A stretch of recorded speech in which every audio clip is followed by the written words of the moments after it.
The smell of grease and charred meat clung to my skin like a second layer, one I could never quite scrub off no matter how hard I tried. It seeped into my hair, my clothes, the creases of my palms. At 3 a.m, standing in my cramped bathroom with its cracked mirror and flickering bulb, I'd catch my own reflection and barely recognize the woman staring back. Dark circles carved shadows beneath my eyes. My hands, once soft, now bore burns and calluses that told the story of every day I'd spent hunched over my food cart. The city never slept, but it had its rhythms. Mine began at 4:30 each morning, when the alarm clock's shrill cry dragged me from restless dreams. I'd dress in the dark, jeans worn thin at the knees, a faded t-shirt, the canvas shoes with holes I kept meaning to replace, and make my way through streets still drunk on darkness. The walk to my cart took 20 minutes, past shuttered storefronts tagged with graffiti, over sidewalks cracked and uneven, through alleys where shadows moved with purposes I never wanted to understand.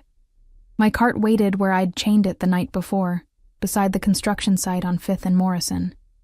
It wasn't much. A converted hot dog stand I'd bought third-hand with money I'd saved from my previous life, back when I still believed in things like stability and tomorrow. The metal was dented, the paint peeling, but it was mine, the only thing in this entire city that belonged to me. By 6, I had the grill heated, the prep work done. Steam rose from the surface as I laid out the first batch of breakfast sandwiches, eggs, cheese, a thin slice of ham when I could afford it. The morning crowd trickled in slowly. Construction workers with cement dust in their hair, office cleaners finishing their shifts. People who, like me, existed in the margins, invisible to everyone who mattered. I kept my head down, made change, offered tired smiles that never quite reached my eyes. The routine was numbing, which was exactly what I needed. Numb meant I didn't think about the apartment I'd lost 6 months ago. Numb meant I didn't calculate how many meals I skipped, so my meager profits could cover the storage unit fee where I kept the few possessions I hadn't sold. Numb meant I could pretend this was temporary, that I was still the person I used to be. That's when I first saw him. The boy couldn't have been more than 8, maybe 9, too thin, with hollowed cheeks and eyes that held a wariness no child should possess. His clothes hung off his frame, a jacket 3 sizes too large, sneakers held together with duct tape. He appeared like a ghost at the edge of my cart's awning, hovering in that space between wanting and afraid to ask. I knew that look.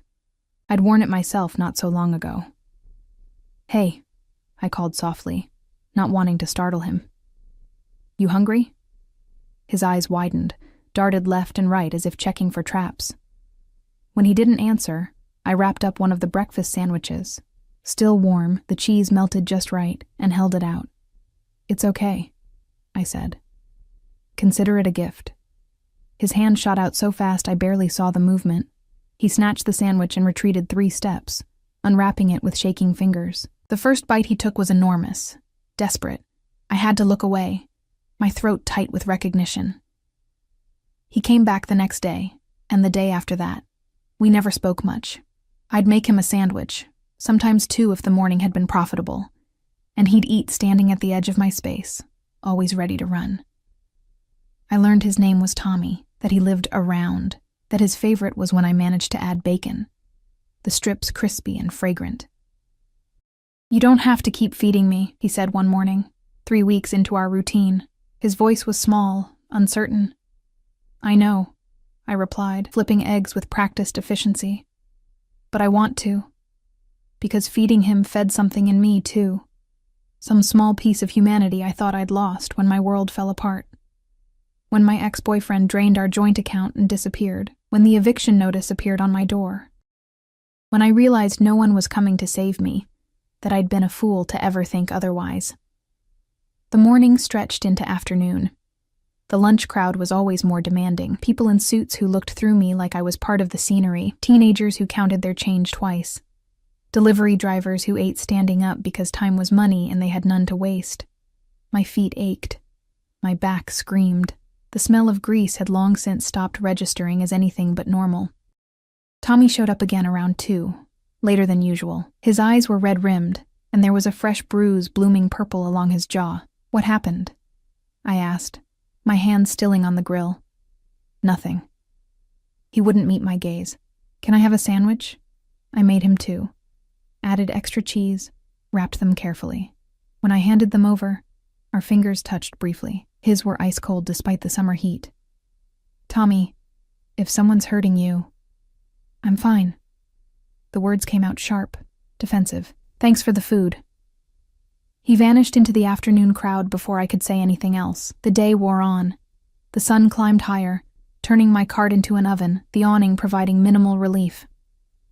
Sweat dripped down my spine, plastered my shirt to my skin. I served customers on autopilot, my mind elsewhere, worrying about a kid who wasn't mine to worry about, who I had no right to protect beyond offering a sandwich and a smile. Evening descended slowly, painting the sky in shades of amber and violet. The construction site emptied out, workers heading home to families and cold beers and lives that didn't revolve around survival. I began my closing routine, scraping down the grill, covering the condiments, counting the day's earnings with fingers that trembled from exhaustion.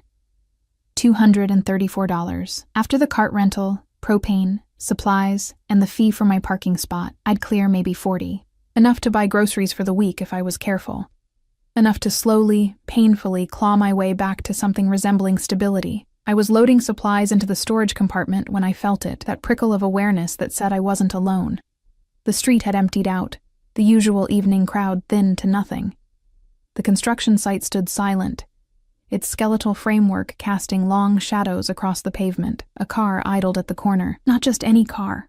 A black Mercedes with windows tinted so dark they looked like pools of ink. I'd seen plenty of expensive cars in this neighborhood, usually passing through on their way to somewhere better. But this one wasn't moving. It sat there, engine purring, and something about it made my skin crawl with instinctive dread.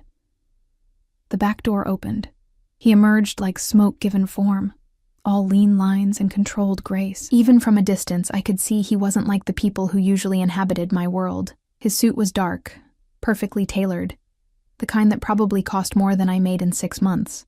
But it wasn't the clothes that made my breath catch. It was the way he moved, deliberate, unhurried, like someone who'd never been told no, who'd never had to rush because the world operated on his schedule, not the other way around. 2 men flanked him immediately, materializing from the car with the synchronization of a well-rehearsed dance. Security. Their eyes swept the street in constant motion, hands resting near their jackets in a way that suggested weapons within easy reach. My heart began to hammer against my ribs.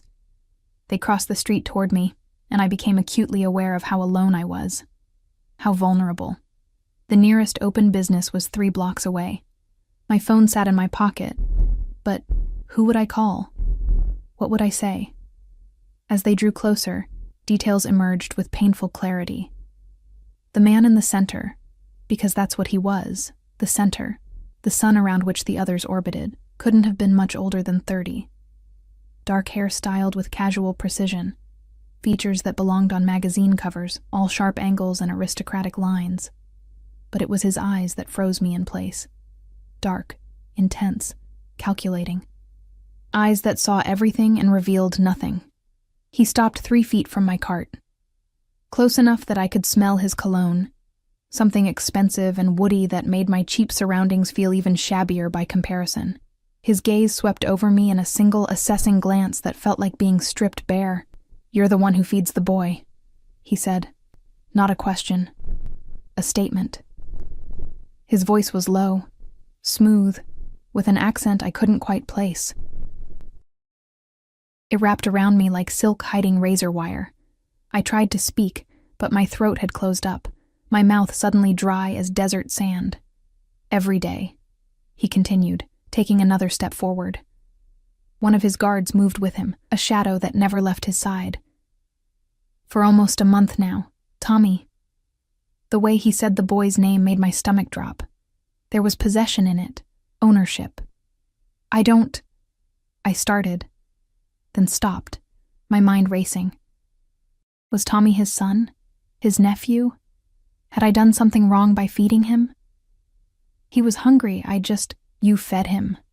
His eyes hadn't left my face, studying me with an intensity that made me want to shrink back, to disappear. Asked for nothing in return, expected nothing. There was something in his tone I couldn't read. Not quite approval, not quite suspicion. Something else entirely. He's a kid, I managed, finding my voice despite the fear crawling up my spine. Just a hungry kid. One corner of his mouth lifted, not quite a smile. More like the ghost of one. It didn't reach his eyes, which remained as dark and fathomless as deep water. Most people walk past hungry children every day without seeing them. He tilted his head slightly, still watching me like I was a puzzle he was trying to solve. You're not like most people. I didn't know how to respond to that. Wasn't sure if it was a compliment or an accusation, or something more dangerous than either. The silence stretched between us, thick with tension I didn't understand. Tommy is... He paused, choosing his words carefully. Under my protection. Has been since his father made certain... mistakes. The way he said mistakes sent ice through my veins. This wasn't a concerned relative. This was something else. Someone else. The expensive suit, the security detail, the way he spoke in measured sentences that revealed nothing, it all clicked into place with sickening clarity. I didn't know, I whispered. I didn't mean to. You didn't mean to show kindness to a child? His head tilted again, bird-like, predatory. An interesting thing to apologize for. He moved closer, and I instinctively stepped back, my hip colliding with the edge of my cart. His guards tensed, but didn't advance. He raised one hand in a subtle gesture, and they relaxed fractionally, though their eyes never stopped scanning our surroundings. What's your name? He asked softly. Everything in me screamed not to answer. To lie. To give him anything but the truth, but those eyes held me pinned like a butterfly to cork, and I heard myself respond before I could stop the words. Ella. Ella Morrison. Ella. He repeated it slowly, like tasting wine. You've shown kindness to someone I care about. That creates an obligation. The way he said obligation made it sound like a chain rather than gratitude. I don't want anything, I said quickly. Really. I know what you were doing. He reached into his jacket, my heart stopped entirely, and pulled out a wallet of soft black leather. His fingers moved with practiced efficiency, extracting bills I couldn't see clearly in the dimming light. But I pay my debts. He set the money on my cart's counter. Even folded, I could see the denominations. Hundreds. Multiple hundreds. I can't accept... I started. You can. You will. Not a suggestion. A command delivered in that same soft, dangerous voice. Because tomorrow, and every day after, when Tommy comes to you hungry, you'll feed him. You'll make sure he's safe. You'll tell me if anyone troubles him. He produced a card from somewhere, placing it beside the money. Matte black with a single phone number embossed in silver. Nothing else. No name, no title, no business. Call that number if there's any problem. Any problem at all. His eyes held mine, and I saw something flicker in their depths. Something that looked almost like approval mixed with something else I couldn't name. Tommy speaks highly of you. He says you're kind, that you never ask questions, that you make him feel visible. My throat tightened. He's a good kid. He's a liability, he corrected. But there was no malice in it, just statement of fact. His father stole from me, tried to run, left his son behind like garbage. His jaw tightened almost imperceptibly. I don't tolerate traitors, but I don't punish children for their parents' sins. Tommy lives. Tommy eats. Tommy gets a chance his father tried to steal from him. The words hung in the air between us, heavy with implication. I didn't ask what happened to Tommy's father. Didn't want to know. Some questions were safer, left unasked. I'll take care of him, I heard myself say. You didn't need to pay me for that. Everyone needs to be paid. He picked up the money he'd left and, before I could process what was happening, reached out and tucked it into my shirt pocket. His fingers brushed my collarbone, the touch lasting a heartbeat too long. His skin was warm against mine, and I felt that warmth spread through me like wildfire. But you're right. This isn't payment. He stepped back, and I could breathe again. Consider it an investment, he said. In something rare. What's that? The question slipped out before I could stop it. Genuine kindness. His gaze swept over me one final time, lingering on details I suddenly wished I could hide. The threadbare state of my clothes, the exhaustion carved into my features, the desperation I wore like a second skin. A commodity more valuable than you realize. He turned to leave, his guards moving with him in perfect synchronization. 3 steps away, he paused and looked back over his shoulder. The streetlight had flickered on, casting his face in harsh relief, all shadows and sharp edges. "My name is Dante," he said. "Dante Moretti, and Ella Morrison." His eyes found mine across the distance. "I'll be watching." Then he was gone, sliding back into that expensive car with its tinted windows.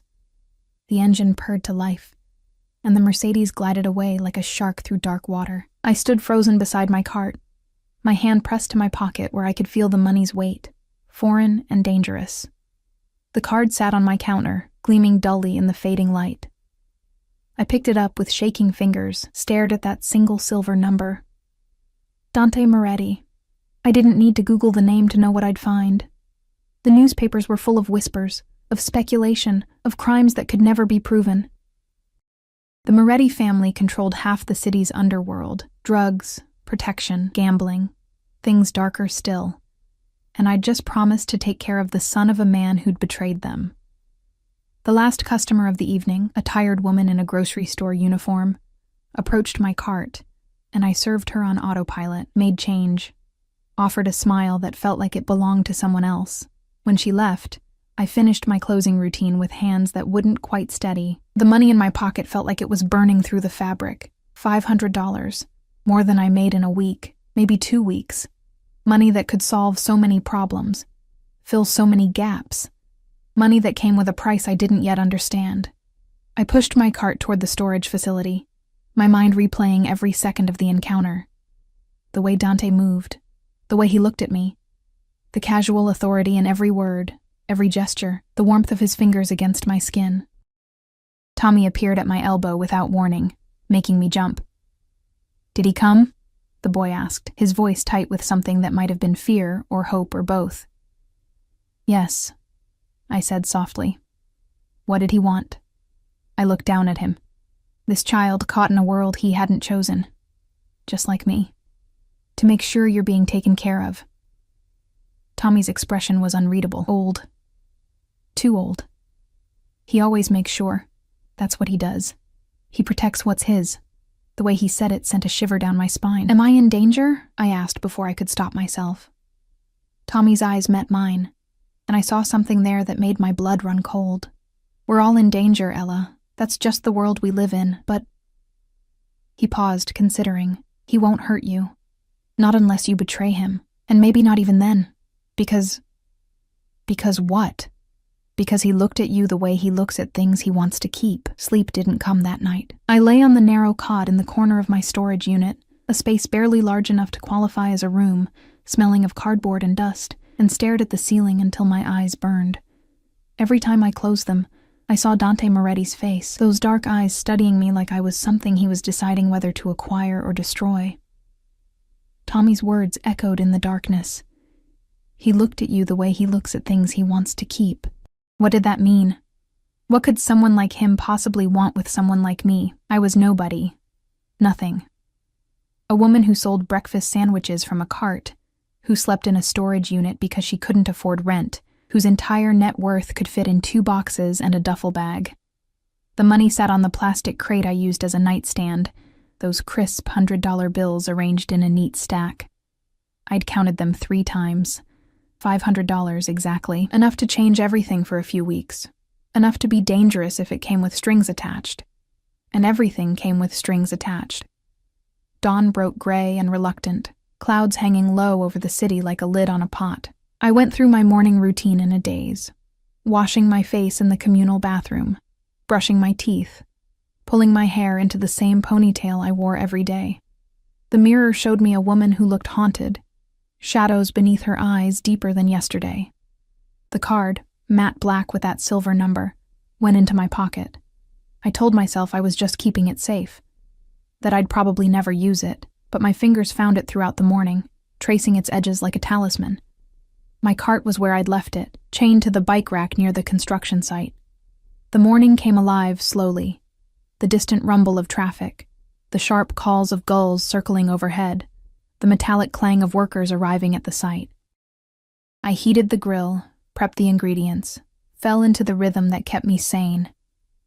But everything felt different now. The street looked the same, but I saw it through new eyes. That black sedan parked across the street. Was someone watching me? The man in the gray jacket who passed by twice. Was he one of Dante's people? I'd never noticed how many shadows existed in broad daylight, how many places someone could hide while appearing perfectly ordinary. Paranoia, I told myself. Just paranoia. Tommy arrived at his usual time, materializing from the morning crowd like he always did. But today I saw the fear beneath his careful composure, the way his eyes swept the street before approaching, the tension in his thin shoulders. "Morning," I said, trying to sound normal. "The usual?" He nodded, then hesitated. "He told you, didn't he? About my dad?" I cracked eggs onto the grill, focused on the simple task to avoid looking at him. "He told me your father made mistakes. That you're under his protection now." Protection. Tommy laughed, a bitter sound that didn't belong in a child's throat. "That's one word for it. What would you call it?" He was quiet for a long moment, watching me work. "Insurance. My dad stole from the Morettis, a lot. He thought he was smart enough to get away with it. He wasn't." His voice dropped to barely above a whisper. "Dante could have killed me. Should have, probably. That's what usually happens. But he didn't." "Why not?" "I don't know." Tommy's eyes found mine, and I saw genuine confusion there. "He showed up at our apartment the night after my dad ran. I thought that was it, you know, that I was done. But he just looked at me for a long time, then said I wasn't responsible for my father's choices. That I'd live if I followed his rules." "What rules?" "Don't run. Don't talk to cops. Don't trust anyone." He accepted the sandwich I wrapped for him, his fingers careful not to touch mine this time, and let him know if anyone threatens me or asks questions about him. The implications settled over me like a cold blanket. "So you're... what? A prisoner?" "No." He shook his head. "More like property, but he's not cruel about it. He makes sure I have a place to sleep, food to eat. Could be worse. Has been worse before." I wanted to argue, to tell him that no child should live like that, viewing basic care as luxury, but who was I to judge? I slept in a storage unit, skipped meals to save money, existed in the margins just like he did. "He asked about you," Tommy said suddenly. "Last night, when I got home. Wanted to know everything. How long you'd been feeding me, what we talked about, if you ever asked questions or seemed interested in anything besides making sure I ate." My heart kicked against my ribs. "What did you tell him?" "The truth. That you're kind. That you never pry. That you look tired all the time but still smile when I show up." He paused. "That you're the only person in this whole city who sees me as a person instead of a liability or a tool." "Tommy?" He liked that answer. The boy's expression turned serious, older than his years. "Be careful, Ella. When Dante Moretti likes something, he doesn't let it go easily." He left before I could respond, vanishing into the crowd with his sandwich clutched in both hands. I stood there, spatula in hand, trying to process what he'd said, trying to understand what I'd walked into by showing basic human kindness to a hungry child. The morning crowd thickened. I served customers mechanically, my mind elsewhere. A construction worker asked twice about his order before I registered the question. A woman in business attire had to repeat herself 3 times. I was distracted, jumpy, seeing threats in every shadow. Around noon, a man approached my cart who didn't belong. He was too clean, too polished, his suit too expensive for someone who'd eat street food. Mid-40s, with salt and pepper hair and cold eyes that assessed me like I was livestock. "Ella Morrison?" he asked. Every instinct screamed danger. "Who's asking?" "Someone interested in your welfare." He smiled, but it never touched his eyes. "I hear you've made some interesting friends recently. The Moretti family takes an interest in very few people. I'm curious why you're one of them." I don't know what you're talking about. No? His smile widened. Then perhaps you can explain why Dante Moretti himself visited your cart last night, why he gave you money, why he's suddenly very protective of a nobody food vendor who should be invisible to men like him. The threat was implicit, but unmistakable. My hand moved to my pocket, fingers closing around that black card. I think you should leave. I think you should be smart. He leaned closer, his voice dropping. The Morettis have enemies, lots of them. Being under their protection can be just as dangerous as being their target. Maybe more so. You're a liability now, whether you realize it or not, and liabilities have a tendency to... Is there a problem here? The voice came from behind me, smooth and deadly as a knife blade. I didn't need to turn around to know who it was. My body recognized him before my mind caught up. That shift in the air, the sudden weight of presence that made everything else feel less significant. Dante Moretti stood 3 feet away, and I hadn't heard him approach. His guards flanked him, their eyes locked on the man across from me with predatory focus. Dante himself looked relaxed, almost casual, but there was something coiled about him. A snake about to strike. Mr. Moretti, the man said, and all the confidence drained from his voice. I was just what? Dante moved forward, placing himself between me and the stranger. His back was to me now, but I could see the tension in his shoulders, the deliberate control in every movement. Just threatening someone under my protection?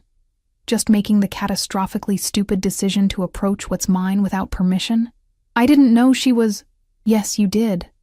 Dante's voice remained soft, conversational even. Somehow that made it more terrifying. You knew exactly what you were doing. The question is whether you did it on your own initiative, or if someone sent you. The man's face had gone pale. Nobody sent me. I just thought... You thought you could gather information, test the waters, see if she was worth the risk. Dante tilted his head slightly. Let me save you the trouble of finding out. She is not worth the risk. Nothing is worth the risk of crossing me. Are we clear? Yes, absolutely. I apologize. I didn't mean... Leave. One word, absolute in its finality. And spread the word to whoever is foolish enough to be paying attention. Ella Morrison is off limits. Her cart is off limits. Anyone who approaches her without my explicit permission will answer to me personally. Understood? The man nodded frantically and retreated, nearly stumbling in his haste to escape. He disappeared into the crowd, and the tension that had gripped the street slowly released. Dante's guards remained alert, but their postures eased fractionally. Dante turned to face me, and I saw something in his expression I hadn't seen before. Anger, yes, but beneath it something that looked almost like concern. Are you all right? He asked. I nodded, not trusting my voice. My hands were shaking, adrenaline making my fingers tremble against the grill's edge. What did he say to you? That I'm a liability. The words came out barely above a whisper. That being under your protection makes me a target. He's not wrong. Dante stepped closer, his eyes searching my face. But being without my protection would make you a target too, now that people know I've shown interest. There's no safe option anymore, Ella. Only safer. I didn't ask for this. No. Something flickered across his expression. Regret, maybe, or something close to it. You just fed a hungry child and showed kindness where none was expected. And now you're caught in a world you never wanted to be part of. So what happens now? He was quiet for a long moment, studying me with that intensity that made me feel transparent. When he spoke, his voice was careful, measured. Now you continue your life as normally as possible. You run your cart. You feed Tommy. You call me if anyone approaches you or makes you feel unsafe, and you accept that you're under my protection whether you want to be or not. Why? The question burst out before I could stop it. Why do you care?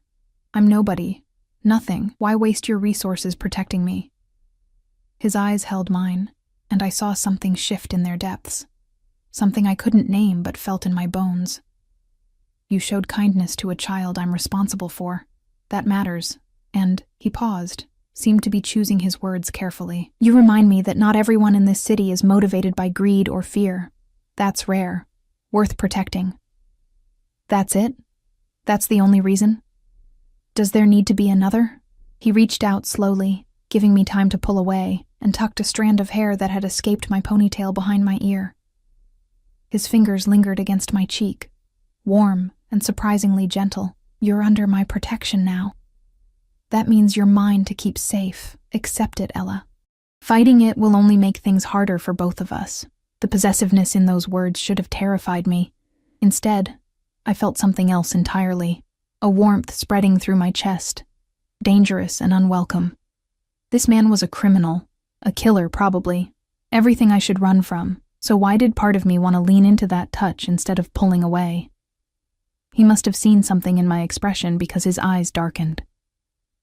I need to know you're safe. That means changes. Starting today. What kind of changes? One of my men will be nearby whenever you're working. You won't see him most of the time, but he'll be there, watching, making sure nobody bothers you again. He pulled his hand back, and I felt the loss of warmth like a physical thing. I'm also moving you to a better location. The spot on 5th and Morrison is too exposed, too difficult to secure. I can't afford a better location, I said quickly. The fees are no longer your concern. He reached into his jacket, I didn't flinch this time, and produced another card. This one had an address printed in clean black letters. Report here tomorrow at 6 a.m. The spot is already paid for. Better foot traffic, better security. Your profits will increase. I can't accept. Yes, you can. You will. The same command from yesterday, delivered in that same soft, implacable tone. This isn't charity, Ella. This is me protecting my investment. You're valuable to me now. That means I ensure you're in a position to remain valuable. The words should have made me feel like property, like something he owned, but the way he looked at me when he said it, like I was something precious, something worth guarding, made my stomach flip in ways I didn't want to examine. What if I refuse? I asked, needing to know if I had any choice in this. Then you'd be foolish. His expression softened slightly. But I don't think you're foolish. Stubborn, perhaps. Proud. But not foolish. You know the situation you're in now. You know refusing my help doesn't make you independent. It just makes you vulnerable. He was right. And I hated that he was right. Hated that I'd somehow stumbled into a trap without even knowing I was stepping into it. A trap, baited with money and protection, and the dark promise in his eyes when he looked at me. Say yes, Ella, he said softly. Let me keep you safe. The words hung between us, heavy with meaning I was only beginning to understand. This wasn't just about Tommy anymore. Maybe it never had been. This was about something else entirely. Something that terrified me more than any threat from his enemies ever could. Okay, I whispered. Yes, the smile that crossed his face was genuine this time, reaching his eyes and transforming his features from dangerous to devastating. Good girl. He left then, his guards falling into formation around him as they moved toward that black Mercedes waiting at the curb. I watched him go, my heart hammering, my skin still tingling where he'd touched me. What had I just agreed to? The new location was in the heart of the financial district, nestled between a bank and a boutique coffee shop that charged $8 for a latte. When I arrived at 6 the next morning, pushing my cart through streets still slick with overnight rain, I almost turned around 3 times. This wasn't my world. The buildings here gleamed with glass and steel, their surfaces reflecting the pre-dawn sky in shades of gray and pink. Men in $1,000 suits would pass by, women in designer heels clicking against pristine sidewalks. They wouldn't stop at a food cart run by someone like me. They wouldn't even see me. But the spot Dante had secured was prime real estate. A corner position with heavy foot traffic, protected by an awning that actually looked structurally sound. A small metal plate attached to the ground marked it as reserved. And when I read the name engraved there, my stomach dropped. Moretti Enterprises. He'd put his name on it, claimed this space, and by extension, claimed me. I sat up slowly, my hands moving through familiar motions while my mind raced. A man in a gray suit stood across the street, reading a newspaper. He'd been there when I arrived, And something about his stillness, the way his eyes tracked my movements over the paper's edge, told me he was one of Dante's people. My shadow. My guard. The knowledge should have comforted me. Instead, it felt like a collar tightening around my throat. The morning crowd started earlier here. First came the joggers, lean and focused, designer athletic wear clinging to gym-sculpted bodies. Then the early shift workers, administrative assistants, junior analysts, people climbing ladders I'd never even see the bottom rung of. They eyed my cart with curiosity, some with disdain. But enough stopped to make the morning profitable in ways I'd never experienced. By 8 a.m., I'd served more customers than I usually did by noon. The money piled up in my cash box. 5s, 10s, the occasional 20 from someone too important to wait for change. My hands ached from the constant motion, but it was a good ache. A productive ache. Tommy found me around 9, weaving through the crowd with the ease of long practice. He stopped dead when he saw the new location, his eyes going wide. "He moved you," he said, and there was something in his voice I couldn't identify. "To his territory." His territory? The financial district. The Morettis own half the buildings here, have protection contracts with the other half. Tommy accepted the sandwich I offered, but his expression remained troubled. "This isn't just a better spot, Ella. This is a statement. He's telling everyone in the city that you're his." The word, his, sent heat through me that I tried desperately to ignore. "I'm not anyone's. That's not how it works." Tommy's old eyes met mine. "Not in this world. You're under his protection, on his property, taking money from people who do business with him. That makes you his, whether you agreed to it or not." I didn't agree to anything except accepting his help. Same thing. He bit into the sandwich, chewed thoughtfully. "Be careful, Ella. I've seen how he looks at you. It's different from how he looks at other people. More intense. Like you're something he's afraid will disappear if he looks away." Before I could respond, a woman approached the cart. Mid-30s, beautiful in the way that came from expensive maintenance rather than genetics. Her suit was designer, her jewelry understated but clearly costly. She looked at me the way someone might look at an interesting insect, curious, but distant. "So, you're the one," she said, her voice carrying the crisp consonants of private school education, the food vendor Dante's suddenly so protective of. I stiffened, remembering the man from yesterday, but this felt different. Less threat, more assessment. "I'm just running my cart," I said carefully. Her eyes traveled over me, cataloging every detail. My worn clothes, my tired face, the grease stains I could never quite wash from my fingernails. "I'm curious what he sees in you. You're not his usual type." "I don't know what you mean. Don't play stupid. It doesn't suit you." She leaned against the cart, too close, invading my space with practiced ease. "Dante Moretti doesn't protect people out of altruism. He doesn't move them to prime locations and assign personal security for charity. So what are you to him? What service are you providing that makes you worth all this effort?" The implication was clear, and it made my face burn. "I feed a child who's under his protection. That's all." "That's all?" She laughed, the sound sharp and knowing. "Darling, men like Dante don't reorganize their territories for someone who's just feeding a child. They barely reorganize for their own families. So either you're incredibly naive, or you're lying to yourself about what this is." "Who are you?" I asked, my voice sharper than intended. "Someone who's known Dante a lot longer than you have.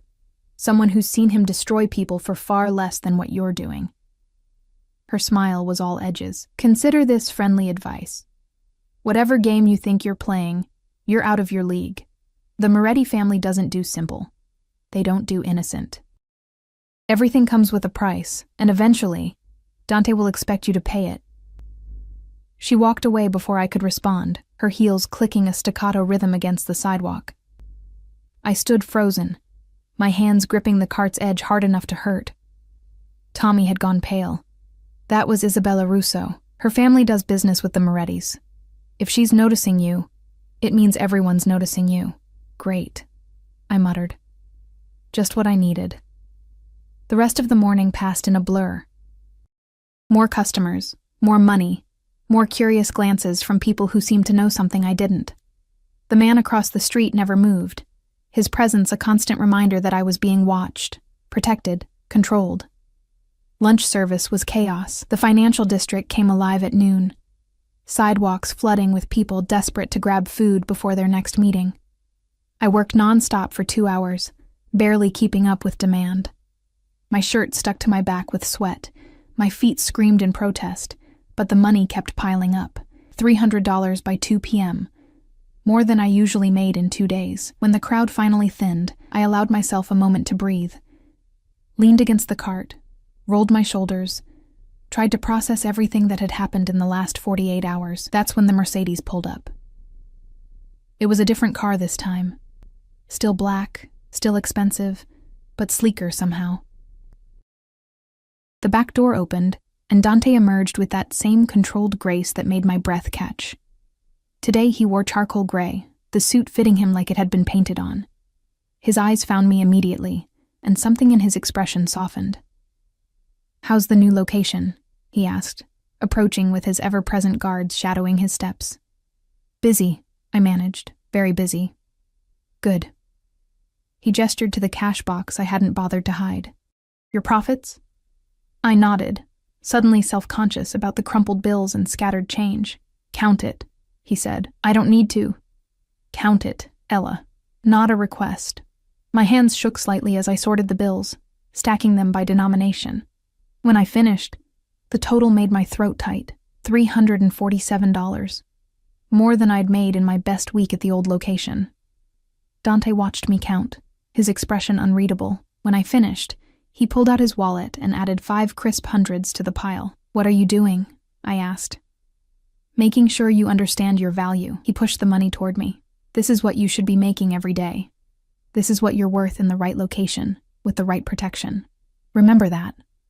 I can't keep taking your money. You're not taking it. You're earning it. There's a difference." His eyes held mine, intense and unwavering. "I protect what's mine, Ella. Part of that protection means ensuring you can survive, even thrive. Otherwise, what's the point?" There was that word again. Mine.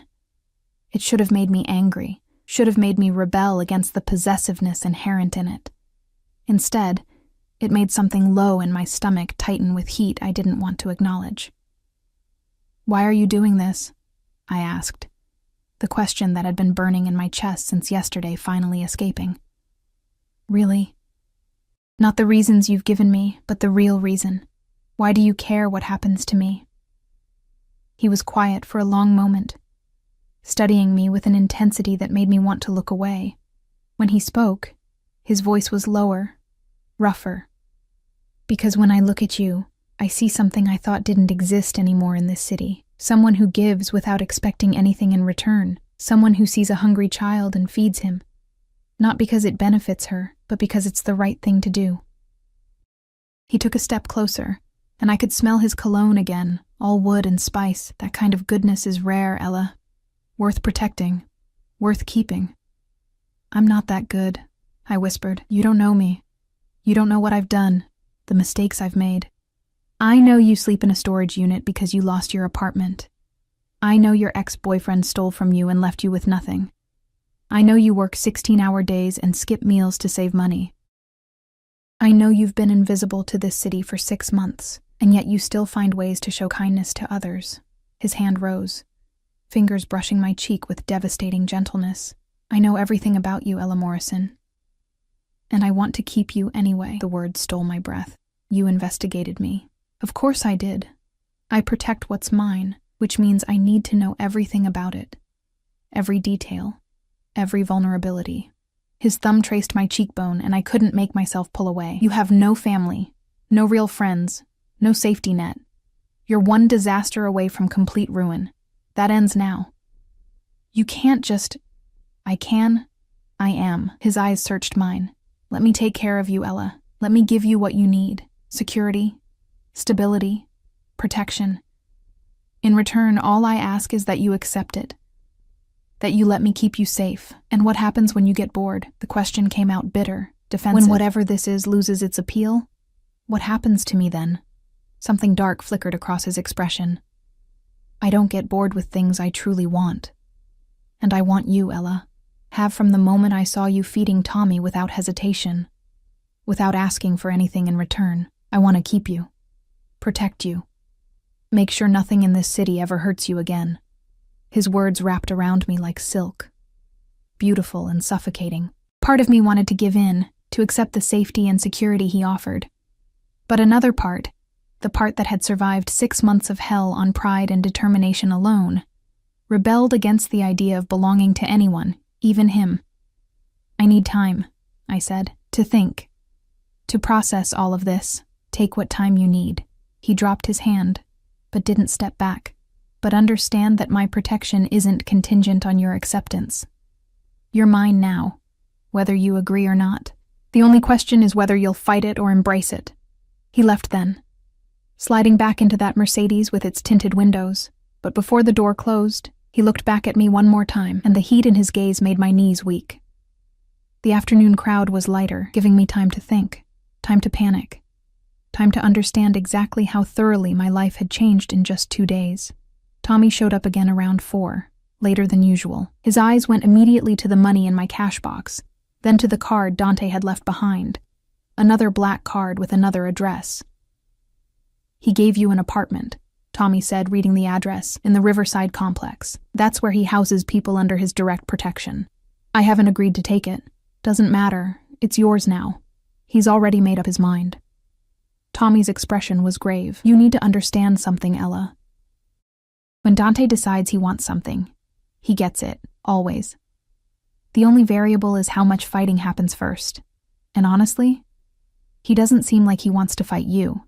He wants you to come willingly. What if I don't? Then he'll wait. Be patient.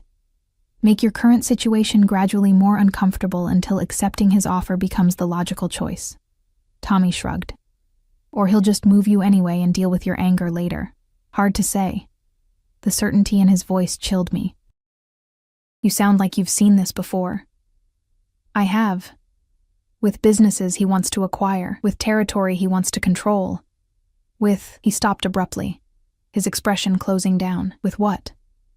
"With people he wants to keep," Tommy finished quietly. "He's different with you than I've seen him be with anyone else. More careful, more gentle. But the end game is the same. You'll be his. The only question is whether you'll walk into that cage willingly, or if he'll have to carry you." I didn't go to the apartment that night. Instead, I returned to my storage unit, to the familiar discomfort of my narrow cot, and the boxes that held my former life. It was an act of defiance. Small and probably meaningless, but it was mine. The only choice I had left. Sleep came in fragments, broken by dreams where dark eyes watched me from shadows, where warm fingers traced my skin, where a voice like silk and razor wire whispered promises I didn't understand. I woke at 3 a.m. drenched in sweat, my heart racing, and couldn't fall back asleep. The next morning, I found flowers waiting at my cart. Not just any flowers, 24 blood-red roses in a crystal vase that probably cost more than my monthly income. The card attached was simple, written in bold, masculine handwriting. "You didn't go to the apartment. Stubborn. I can be patient." My guard. A different man today, younger, with a scar bisecting his left eyebrow, watched me read the card with something that might have been amusement. When I looked up, he gave me a slight nod, as if to say I told you so without speaking. The flowers sat on my cart all morning, drawing attention I didn't want. Customers asked questions. Who were they from? Was I seeing someone? Wasn't I lucky to have such a generous admirer? I smiled and deflected and tried to ignore the way my stomach fluttered every time I looked at them. Dante didn't appear that day, or the next, or the day after that, but his presence was everywhere, in the flowers that arrived each morning. Roses, then lilies, then orchids so exotic I had to look up their names. In the customers who suddenly became more polite, more generous with tips, clearly aware of who was protecting me. In the seamless way, problems disappeared before I even knew they existed. A health inspector who showed up, looked at my permits, and left with a satisfied nod. A drunk who started causing trouble and was quietly escorted away by men in dark suits before he could get within 10 feet of my cart. Tommy came every day, eating his sandwich and watching me with those 2 old eyes. "He's courting you," the boy said one afternoon. gesturing to the latest floral arrangement. White calla lilies that looked like they belonged at a wedding. That's what this is. The flowers, the protection, the distance. He's giving you time to get used to the idea of being his. I'm not going to be anyone's, I insisted, but the words sounded hollow even to my own ears. You already are, Tommy said gently. You just haven't accepted it yet. A week passed. Then 2. My profits soared. I was making more in a day than I used to make in a week. I opened a bank account, deposited the money with shaking hands, watched the numbers climb in ways I'd thought impossible. For the first time in 6 months, I could breathe without the constant pressure of poverty crushing my chest. But the storage unit felt smaller every night. The cot harder. The communal bathroom more degrading. The card with the apartment address burned in my pocket, a constant reminder of the choice I was refusing to make. On the 15th day, everything changed. I was closing up, the evening crowd thinning to nothing when a car pulled up that wasn't the familiar Mercedes. This one was sleek and silver, expensive but not ostentatious. The woman who emerged made my stomach drop. Isabella Russo, the same woman who'd approached me that first day at the new location. She walked toward my cart with predatory grace, her smile sharp enough to cut. My guard tensed across the street, his hand moving toward his jacket, but she waved him off with casual dismissal. Don't worry, she called to him. Just a friendly conversation between women. She stopped in front of me, her eyes cataloging the flowers, the money in my cash box, the way I'd clearly thrived under Dante's protection. Something dark flickered across her expression. You're doing well, she said. Better than well. Dante's been generous with you. What do you want? I asked, exhaustion making me blunt. To understand. She leaned against the cart, too close again, invading my space. What you have that I don't. What makes you special enough to capture Dante Moretti's attention so completely that he's neglecting everything else? I don't have anything. Don't lie. Her voice sharpened. I've known Dante for 5 years, done business with him, attended his events, made myself available in every way that matters. And in all that time, he's never looked at me the way he looks at you. Never sent flowers. Never assigned personal protection. Never rearranged his entire schedule to ensure someone's safety. She straightened, and I saw the hurt beneath her anger. So, tell me, what do you have that I don't? The honest answer was, I didn't know. But looking at her, beautiful, polished, clearly from his world in ways I never would be, I understood her confusion, her pain. I didn't ask for any of this, I said quietly. I just fed a hungry child. Everything else just happened. Nothing just happens with Dante. Everything is calculated, planned. He wanted this to happen. Wanted you. Her eyes narrowed. And he always gets what he wants, always. So you can keep pretending you have a choice, keep sleeping in that storage unit like some kind of martyr, but eventually you'll give in. They always do. Who's they? Everyone he decides to keep. She pushed away from the cart, her expression hardening. Enjoy it while it lasts. Men like Dante don't stay interested forever. And when he moves on to the next shiny thing, you'll be left with nothing but memories of what it felt like to matter to someone powerful. And she left, her words hanging in the air like poison. My guard crossed the street immediately, his expression concerned. You okay? He asked, first words he'd spoken to me in 2 weeks. Fine, I lied. She's bitter. Ignore her. Is it true? Does he always get what he wants? The guard's expression softened slightly. In business? Always. In everything else? He paused. He's never wanted anything the way he wants you. I've been with him for 8 years, and I've never seen him like this. Patient. Gentle. Willing to wait. He met my eyes. Don't mistake his patience for indifference. Every day you don't go to that apartment, he asks about you. Makes sure you're safe. Sends the flowers. He's obsessed, ma'am. And when Dante Moretti becomes obsessed with something, it's permanent. The word, obsessed, sent chills down my spine. Not fear, exactly. Something more complicated. Something that felt dangerously like anticipation.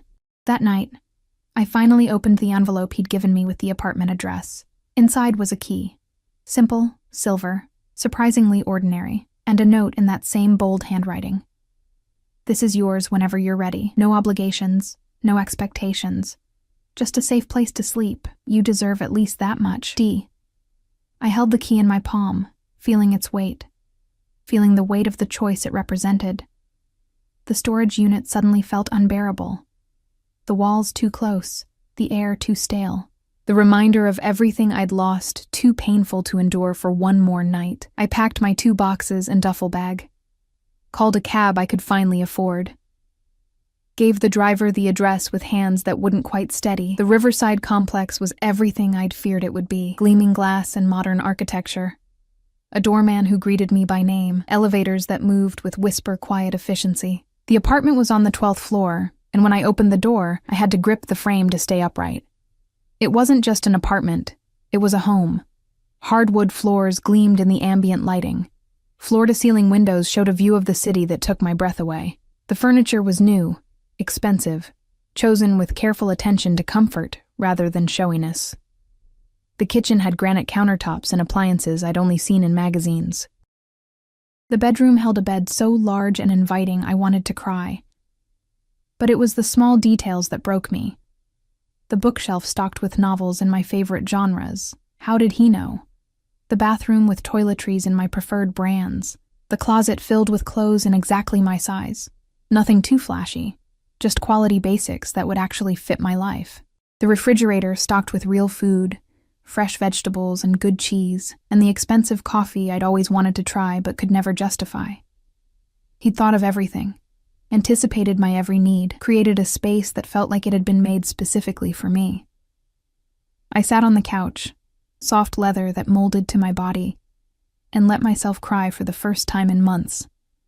Great, shuddering sobs that racked my whole body, crying for everything I'd lost, everything I'd gained. The terrifying realization that I was exactly where Isabella said I'd be, trapped in luxury, belonging to a man I barely knew but couldn't seem to resist. My phone buzzed. A text from an unknown number. You're home. Good. Sleep well, Ella.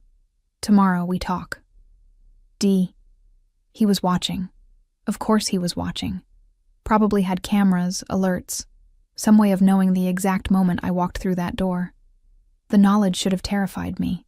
Instead, it made me feel safe in ways I hadn't felt since before my world fell apart. I slept that night in sheets that felt like clouds, in a bed that cradled my exhausted body, in an apartment that smelled like expensive candles and new beginnings.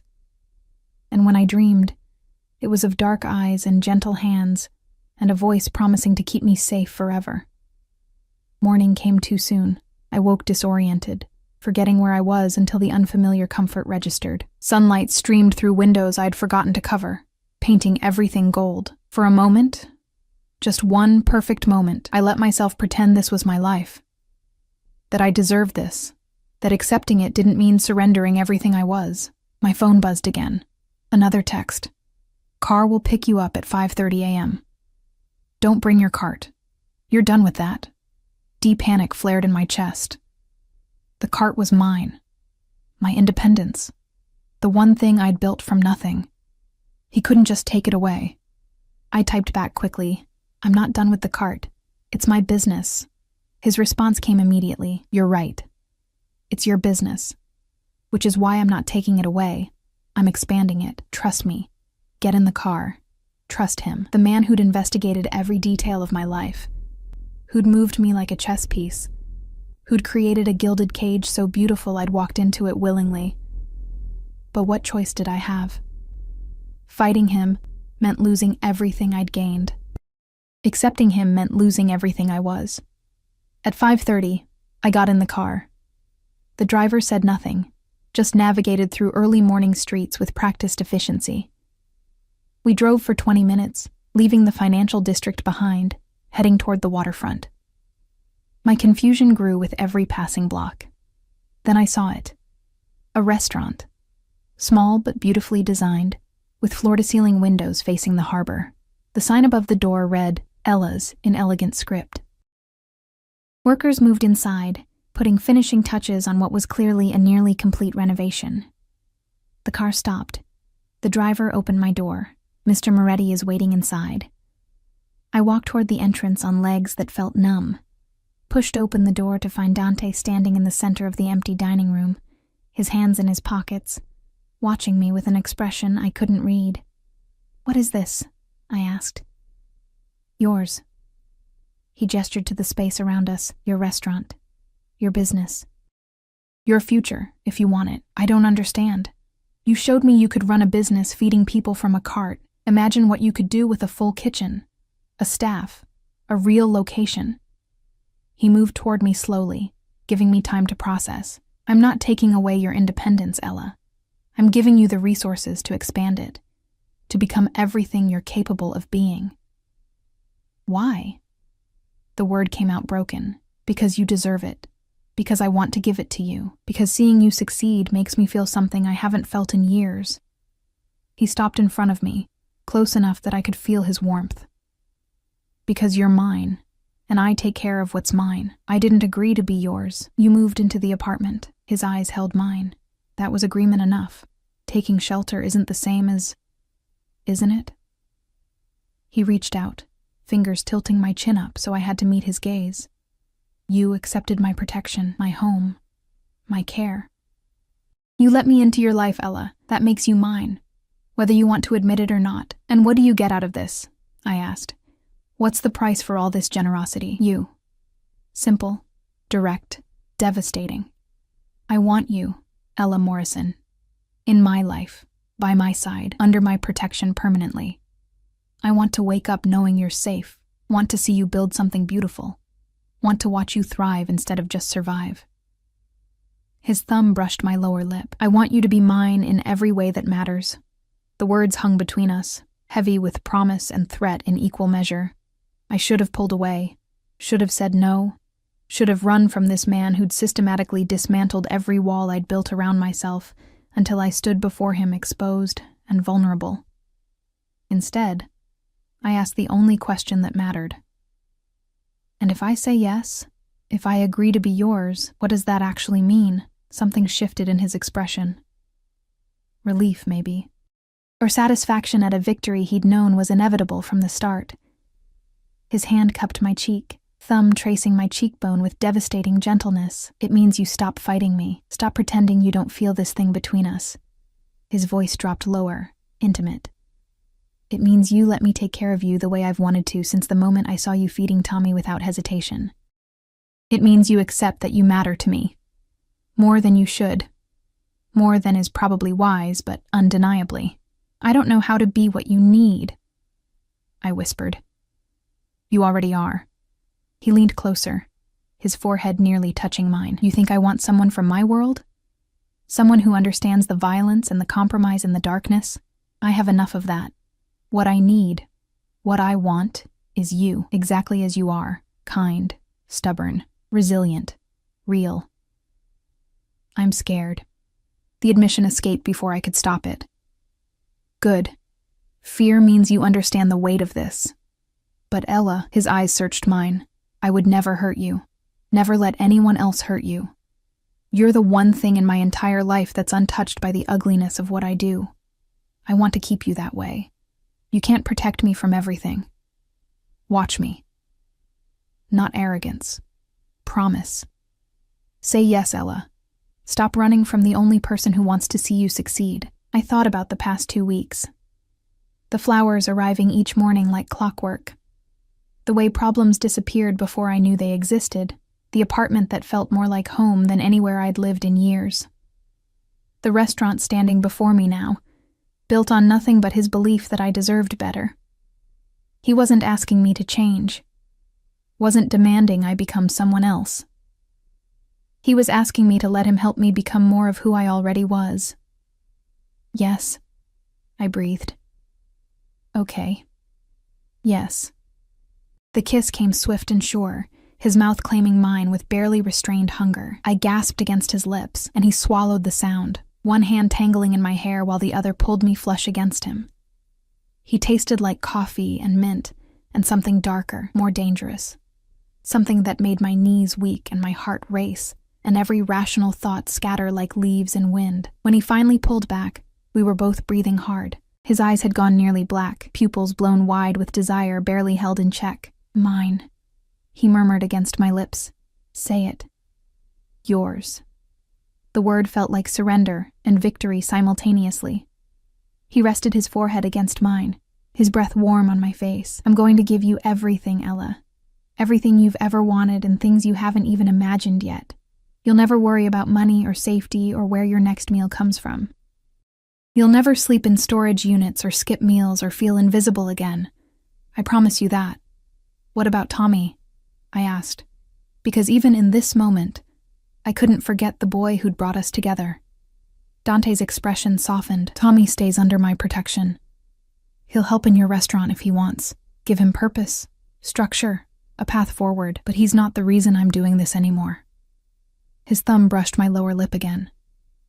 You are. The next weeks blurred together in a whirlwind of change. Dante was true to his word. The restaurant opened within a month, fully staffed with people he'd personally vetted. I spent my days learning to manage a real kitchen, working with chefs who treated my recipes with respect, building something that felt impossibly mine despite knowing his money had made it possible. Tommy came every day, just like before. But now he sat at a table in the dining room, doing homework while eating proper meals. Dante had enrolled him in school. A good one, private, with small classes and teachers who actually cared. The boy was thriving in ways that made my chest tight with emotion. He's different with you, Tommy said one afternoon, watching through the window as Dante's car pulled up outside. Softer. Like you make him remember he's human. I'd learned that Dante came by at least once a day, usually more. Sometimes he'd sit at the bar and work on his laptop, his presence a quiet comfort. Sometimes he'd pull me into the office for stolen kisses that left me breathless. Sometimes he'd just watch me work with an intensity that made me feel simultaneously exposed and cherished. He never pushed for more than I was ready to give. Never demanded I cross lines before I was prepared. But the tension built between us like a physical thing, electric and inevitable. The night he finally took me to his home, I knew everything was about to change again. His penthouse was masculine and elegant, all dark wood and leather and floor-to-ceiling windows showing the city spread out like scattered diamonds. He poured wine, expensive, older than me probably, and we stood at the window watching the lights below. I need you to understand something, he said quietly. My world is dangerous. I've kept you separate from most of it, but eventually, people will try to use you to get to me. They'll see you as my weakness. Am I? I asked. Your weakness? He turned to face me, and the raw honesty in his expression stole my breath. Yes, completely. You're the only thing in this entire city that could bring me to my knees. That terrifies you. It should terrify you more. He set down his wine, moved closer. Because it means I'll do anything to keep you safe. Anything, Ella. There are no lines I won't cross, no prices I won't pay. You need to understand that before this goes any further. And if I can't accept that part of you, then I'll let you go. The words came out strained, painful. It would destroy me, but I'd do it. Because keeping you against your will would destroy us both. I looked at this man who'd given me everything. Safety, security, purpose, passion. And realized the truth I'd been avoiding. I didn't want to leave. Didn't want to imagine my life without him in it. Somewhere between the flowers and the restaurant, and the gentle way he touched me like I might break, I'd fallen completely and irrevocably in love with him. I'm not going anywhere, I said. The relief that crossed his face was profound. He crossed the distance between us in 2 strides, pulling me into a kiss that felt like coming home. This time, when he lifted me into his arms and carried me toward his bedroom, I didn't protest. Didn't hesitate.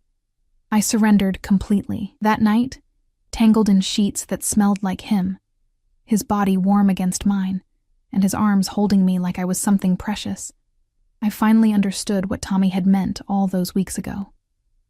Dante had looked at me like something he wanted to keep, and now I was kept, caged in luxury and protection, and a love so fierce it should have frightened me, but I'd learned that cages came in many forms.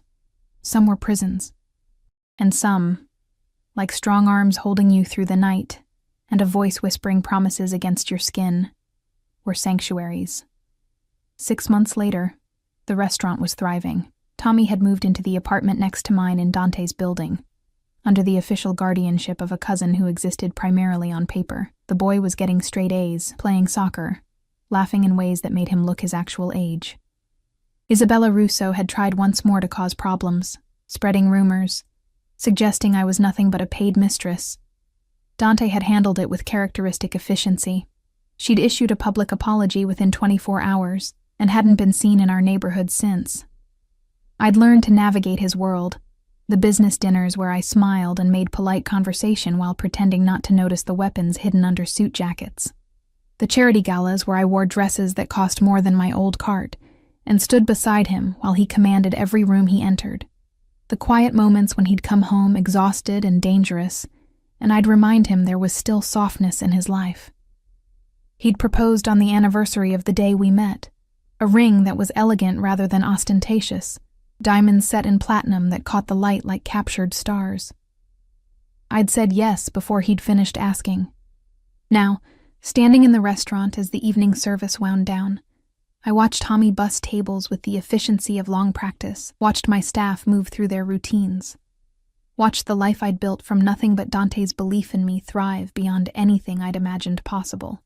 The door opened, and I knew without looking who it was. My body recognized his presence before my mind registered the sound.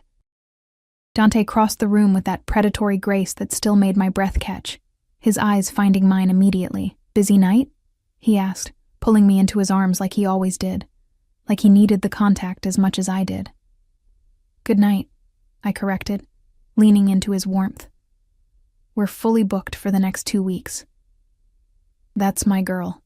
He pressed a kiss to my temple. "Ready to go home?" Home. Not the apartment, though I still technically kept it. Home was wherever he was.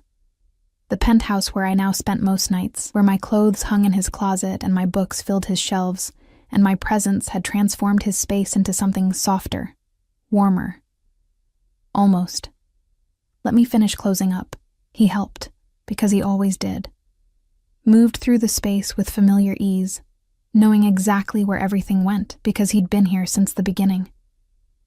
Watching us work together, Tommy smiled. "You two are disgustingly happy," the boy said.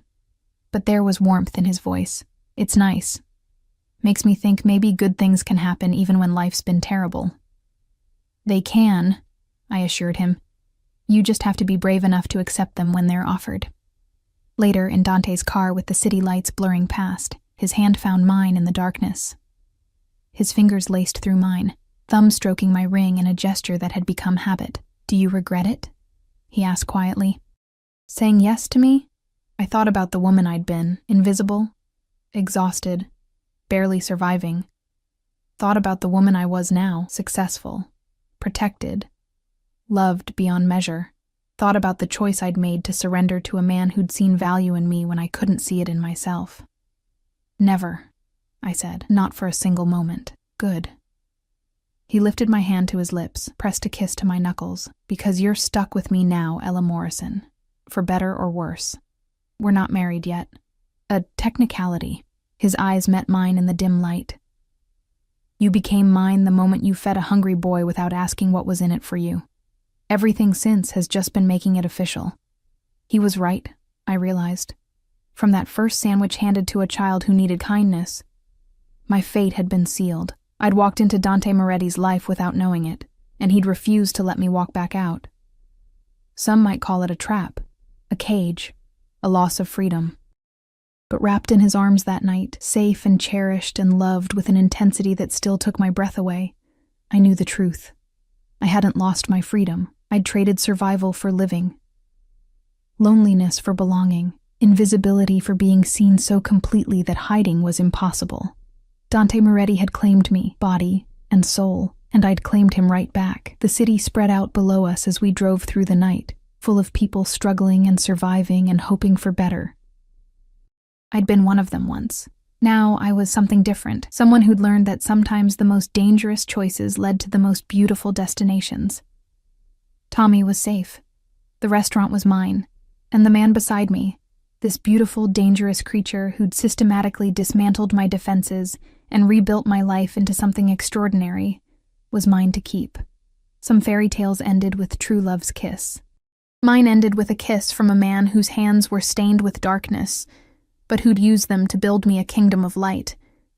Who'd looked at a poor food vendor and seen someone worth keeping.